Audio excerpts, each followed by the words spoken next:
जय माँ काली मित्रों, आपका मेरे चैनल माँ काली माँ दुर्गा शक्ति संवाद में स्वागत है। मित्रों, अगर आप हमारे चैनल पर नए हैं तो हमारे चैनल को सब्सक्राइब कीजिए, लाइक कीजिए, शेयर कीजिए, साथ ही नोटिफिकेशन बेल को भी प्रेस कीजिए, जिससे हमारी आने वाली वीडियोस का नोटिफिकेशन आपको तुरंत मिल सके। मित्रों, आज का जो विषय है वो विषय ये है, बहुत से बच्चे हमसे ये प्रश्न करते हैं और उनका प्रश्न ये होता है कि हम माँ को कैसे मनाएं। यानी वो ये नहीं जान पाते कि हम माँ को किस प्रकार से मनाएं, कैसे उनकी पूजा आराधना करें और क्या विशेषता उनकी पूजा में होनी चाहिए जिससे हम उनकी कृपा प्राप्त कर सकें। देखिए, माँ भगवती, पहली बात तो माँ का अर्थ माँ ही होता है।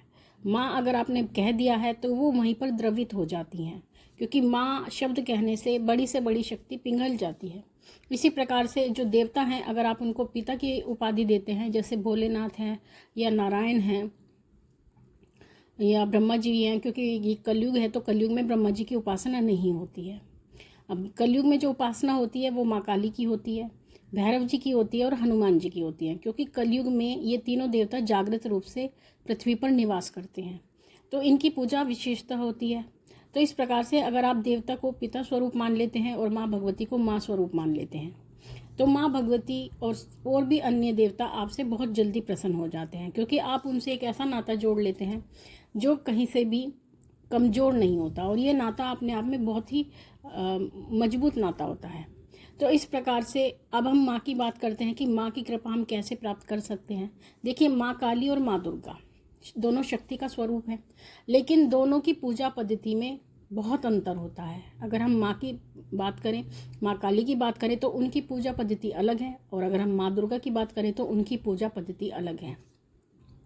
लेकिन आप सभी सात्विक मार्ग से पूजा कर रहे हैं तो वहाँ पर आकर के समानता कहीं ना कहीं हो जाती है माँ काली की पूजा में और माँ दुर्गा की पूजा में। अगर आप माँ काली की पूजा तांत्रिक रूप से करते हैं, तामसिक रूप से करते हैं, तो वो बिल्कुल भिन्न हो जाती है माँ दुर्गा की पूजा से।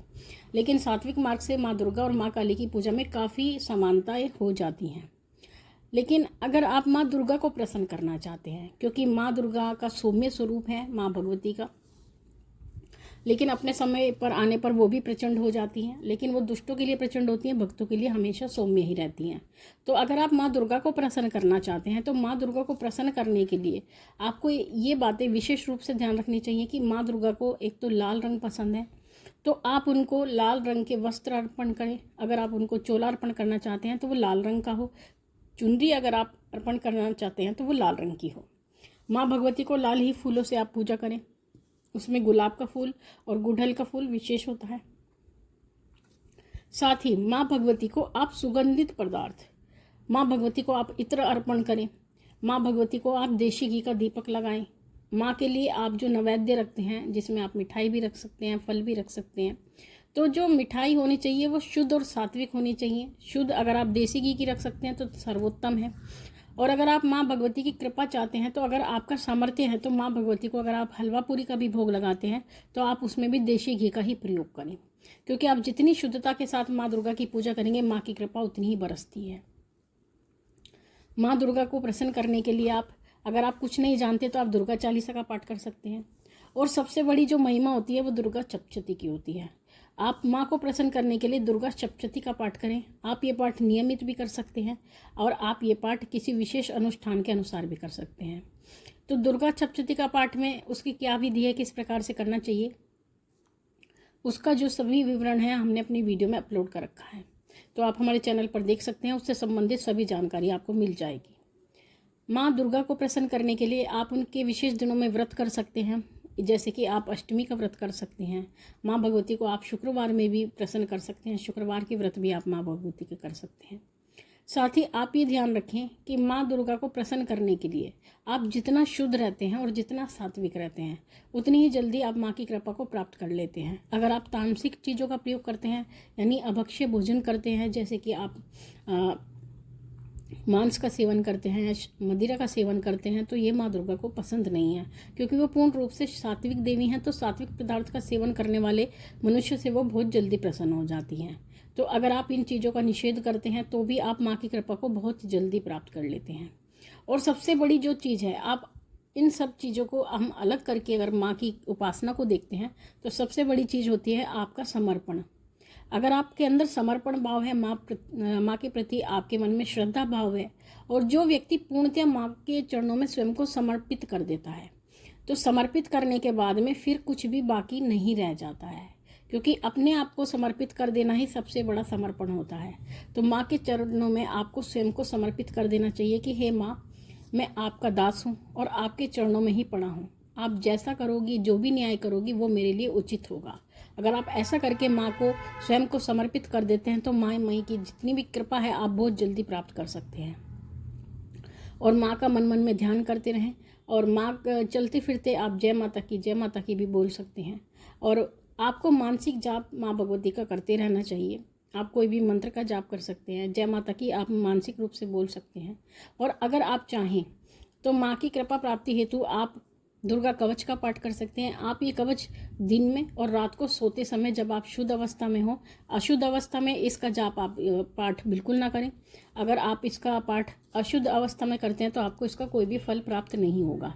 लेकिन जिन बच्चों को डरावने सपने आते हैं, या जो बच्चे रात को सोते समय दब जाते हैं, या रात के समय उनको कोई नकारात्मक सपने ज़्यादा आते हैं, या ऐसा लगता है कि रात को सोते समय उनको ऐसा प्रतीत होता है कि कोई उनके पास खड़ा है, या उनको रात को सोते समय कोई आवाज़ आती है, यानी किसी भी प्रकार की अगर कोई नकारात्मकता वो महसूस करते हैं, तो ऐसी परिस्थिति में रात को स्वच्छ होकर के उनको सोने से पहले दुर्गा कवच का पाठ करना चाहिए।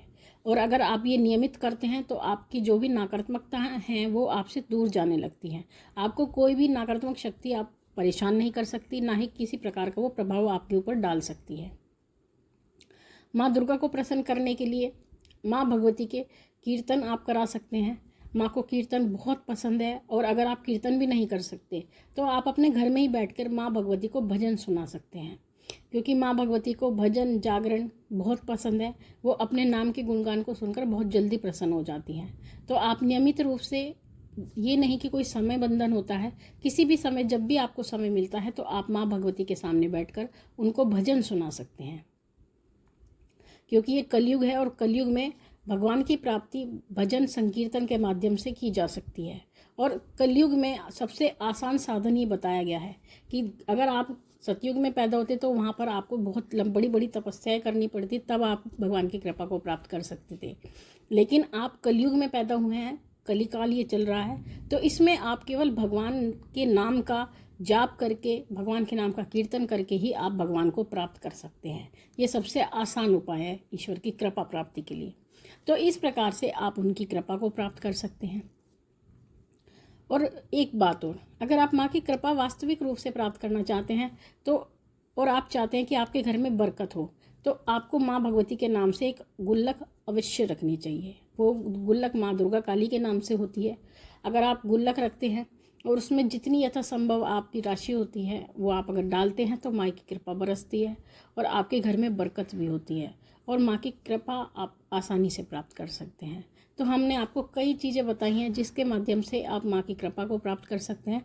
लेकिन आप जो भी करें सच्चे मन से करें, आपके मन में कोई भी दुर्भावना नहीं होनी चाहिए। और एक माँ भगवती को कभी आप परखें ना।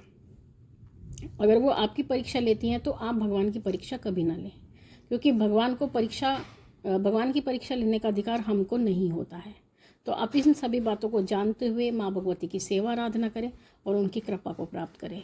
तो मित्रों, ये थी जानकारी आप सभी के लिए। माँ भगवती से ये प्रार्थना करते हैं कि वो आपके भंडारे भरती रहे, आपकी सभी मनोकामनाओं को पूर्ण करती रहे, आप पे अपना पूर्ण आशीर्वाद बना के रखें। तब तक के लिए जय माँ काली, जय महाकाल।